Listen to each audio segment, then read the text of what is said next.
Oke, pada video kali ini kita akan membahas tentang phrases ya atau frase ya. Tetapi seperti biasa silakan di like dan subscribe dulu ya. Oke, phrases ya atau frase ya is two or more related words that do not contain the subject verb pair necessary to form a clause ya. Jadi kalau frase ini berbeda dengan klausa ya. Kalau frase itu tidak terdiri dari subjek dan verb ya. Dia tidak mengandung subjek dan verb ya. Phrases can be very short or quite long. Jadi bisa jadi sangat singkat maupun cukup panjang ya. Here are two examples ya. Jadi ini ada dua contoh. Pertama ada after lunch ya. Jadi ada after di sana preposisi, kemudian ada lunch ya noun. Nah ini sudah menjadi frase ya. Dia kelompok kata sudah bisa dipahami, tetapi tidak ada subjek dan verb di sana. Itu yang disebut dengan frase ya. Atau yang cukup panjang di sini, after slithering down the stairs and across the road to scare nearly to death, Mrs. Pilford busy pruning her rose bushes. Nah di dalam kelompok kata ini tidak ada subjek dan verb ya, maka dia disebut frase. Frase ada beberapa macam ya yang akan dibahas dalam video ini. Ada noun phrase, verb phrase, prepositional phrase, infinitive phrase, participle phrase, gerund phrase, dan absolute phrase. Oke, noun phrase ya, ini mengandung noun atau kata kerja, bisa orang, tempat atau benda ya, dan modifiernya ya.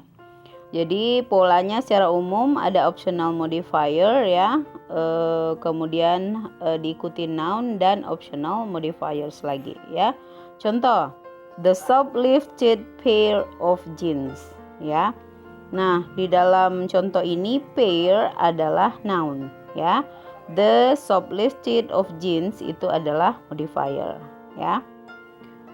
Kemudian a cat that refused to meow ya. Cat noun, a that refused to meow ada modifier. Maksudnya di sana adalah yang diterangkan itu adalah cat ya. Sedangkan yang menerangkan itu bisa bermacam-macam, mulai dari article ya, bisa di sana relative pronoun dan lain-lain ya. Kemudian noun phrase itu bisa berfungsi sebagai subjek, bisa sebagai objek, bisa juga sebagai pelengkap ya.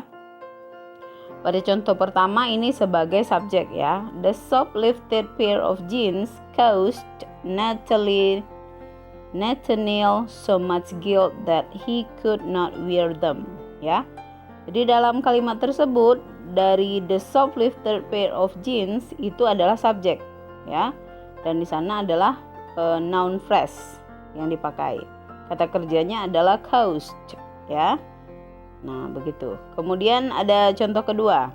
Jerome adopted a cat that refused to meow. Nah di sini objeknya adalah cat. Nah dia dibentuk dalam noun phrase a cat that refused to meow ya. Ini adalah direct object. Kemudian contoh ketiga ini adalah subject complement ya.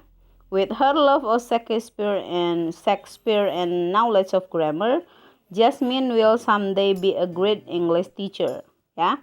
Nah ini adalah subjek complement. Kemudian ada verb phrase. Nah ini jenis kedua, ada frase kata kerja ya. Sometimes a sentence can communicate its meaning with a one word verb ya. Tetapi pada kondisi lain dia bisa menggunakan yang namanya verb phrase, yaitu a multi-word verb ya. Jadi polanya adalah auxiliary verbs ya, atau helping verbs, kata kerja bantu, kemudian diikuti kata kerja pokok, dan ada verb ending if necessary ya. Ini contohnya, ini dalam bentuk past perfect muncul ya, ada had cleaned ya. Had di sana adalah kata kerja bantu ya, clean ini adalah main verb ya. Ed itu adalah verb ending. Nah, jadi dua kata ini sudah bisa disebut verb phrase ya. Should have been riding. Ini contoh lainnya. Jadi should have been ini masuk dalam auxiliary verb, kata kerja bantu ya, termasuk modal di sana. Ride adalah main verb dan ing adalah verb ending ya. Kemudian contoh jenis ketiga adalah prepositional phrase ya. At the minimum, prepositional phrase will begin with a preposition and end with a noun, pronoun, gerund, or clause, the object of preposition. Jadi kalau frase preposisi ya, ini biasanya diawali dengan kata preposisi, bisa diikuti kata benda, kata ganti ya, gerund, dan clause ya, klausa. The object of the preposition will often have one or more modifiers to describe. Jadi modifiernya bisa lebih dari satu ya. Contoh misalnya ada preposisi yang dipakai nanti diikuti noun, pronoun, gerund ya. Bisa juga setelah preposisi ada modifier dulu, baru ada noun, pronoun, gerund, dan lain-lain ya. Ini ada contohnya ya. Misalnya on time. On adalah preposisi, time adalah noun. Nah, on time termasuk dalam prepositional phrase ya. Contoh lain, underneath the sagging yellow couch ya. Underneath adalah preposisi, the sagging yellow ini modifiernya, sedangkan nounnya adalah couch ya. Contoh berikutnya, against someone strong. Against adalah preposisi, someone adalah pronoun, strong itu modifier. Ya, modifier untuk pronounnya.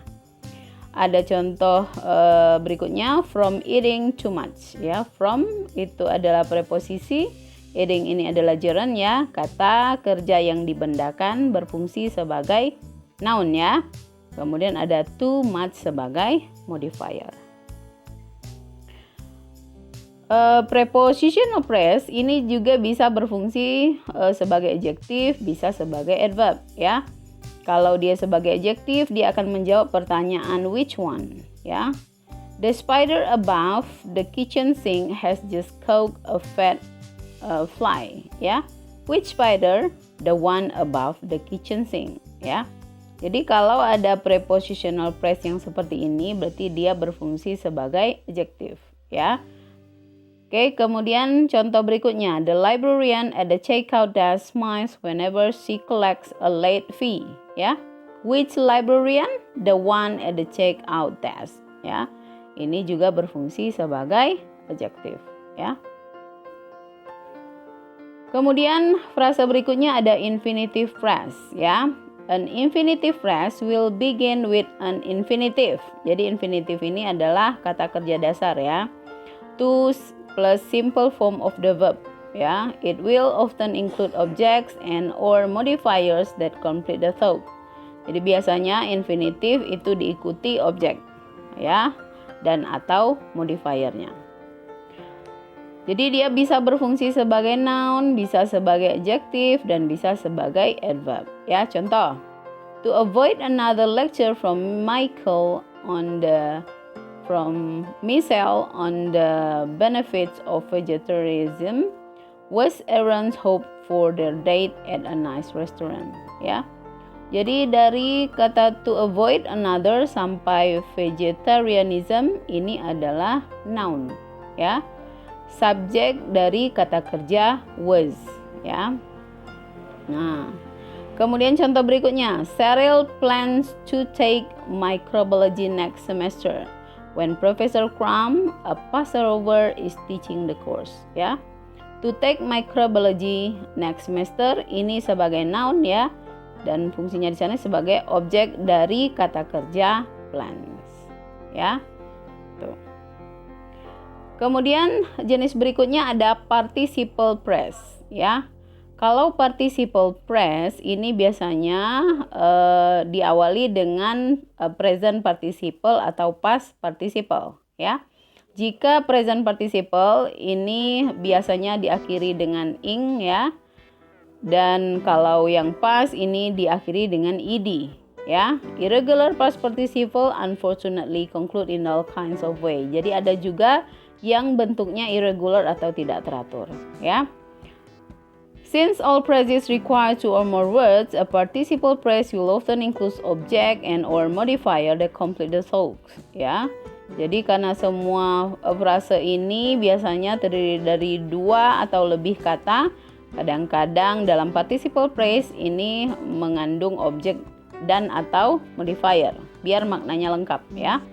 Ini polanya ada participle plus object or modifier ya. Oke. Participle phrases always function as adjective ya. Jadi kalau participle phrases ini dia selalu berfungsi sebagai adjective ya. Adding description to the sentence ya. Jadi fungsinya menambahkan deskripsi dari kalimat ya. Contohnya, the store clerk lining up cartons of orange juice made sure the expiration date faced the back of the cooler. Ya, lining up cartons of orange juice ini adalah participle phrase ya, karena dia menerangkan kata benda clerk ya, dan di sini fungsinya sebagai adjective ya. Contoh lain, Elijah likes his egg smoothed in cheese sauce ya. Smoothed in cheese sauce ini modifies the noun X. Dia menerangkan kata benda X dan fungsinya sebagai adjective ya. Berikutnya ada gerund phrase. Nah, ini yang sering membingungkan dibandingkan participle tadi ya, karena dia juga verb ing, tetapi gerund ini fungsinya sebagai noun ya, sebagai kata benda.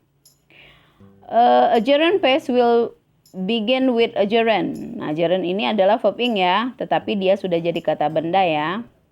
Kalau participle tadi dia verb ing tetapi sebagai kata sifat. Itu bedanya ya. This is the pattern. Ini polanya. Gerund diikuti object and or modifier ya. Gerund phrase are formed exactly like present participle phrase. Nah, secara bentuk dia sama persis dengan participle ya. Tetapi bagaimana cara membedakannya? You must determine the function of the phrase. Ya, dari fungsinya tadi ya. Gerund phrase always function as a noun. Ya, jadi kalau gerund itu pasti sebagai kata benda. Jadi dia bisa berdiri sebagai subjek, ya, subjek komplement ataupun objek. Ini contohnya ya. Washing our dog Gizmo requires strong arms to keep the squirming unhappy puppy in the tub. Ya. Washing, ini verb ing ya. Washing our dog Gizmo. Nah, di sini dia sebagai noun ya. Subject of the verb requires ya. Kata kerjanya di sana ada requires, berarti noun sebagai subject. A good strategy for avoiding dirty dishes is eating every meal of paper towels. Nah, kalau di sini dia sebagai subjek komplement untuk kata kerja is ya. Eating di sana gerundnya ya. Susie tried holding the slippery throat. Nah, dalam kalimat ini dia sebagai direct object dari kata kerja tried ya. Kemudian yang terakhir ini ada absolute phrase ya. Kalau absolute phrase ini combines a noun and a participle. Dia mengkombinasi kata benda dan participle ya. Nah, polanya noun plus participle plus optional modifiers. Ini contohnya. His brown neat incrustation ya. Nah, di sana ada brown noun, neat ini participle ya. Ini past participle ya. Dia menerangkan kata benda tadi, kemudian ada modifier his dan incrustation. Contoh lain, her fingers flying over the piano keys ya. Di sana ada fingers nounnya ya, flying ada participle di sana present participle, dan ada her over the piano keys ini modifier ya. Rather than modifying a specific word, absolute phrase will describe the whole clause. Jadi kalau absolute phrase ini kelebihannya dia menerangkan keseluruhan klausa ya. Jadi bukan hanya spesifik word, bukan hanya kata tertentu ya. Contohnya, his brow neat incrustation. Thomas tried again to iron a perfect trace in his dress pants ya. Jadi frase absolut di sini dia mendeskripsikan bukan hanya Thomas tetapi juga fokusnya dalam menyetrika. Ya, begitu juga contoh yang kedua, ya. Her finger flying over the piano keys ini menggambarkan bukan hanya French kiss tetapi her method of playing, bagaimana metode bermain pianonya, ya. Oke, itu adalah gambaran tentang frase dan jenis-jenisnya dan ini diambil dari website www.chomtom.com, ya. Semoga cukup membantu Anda untuk memahami tentang frase, ya. Thanks for your attention and bye.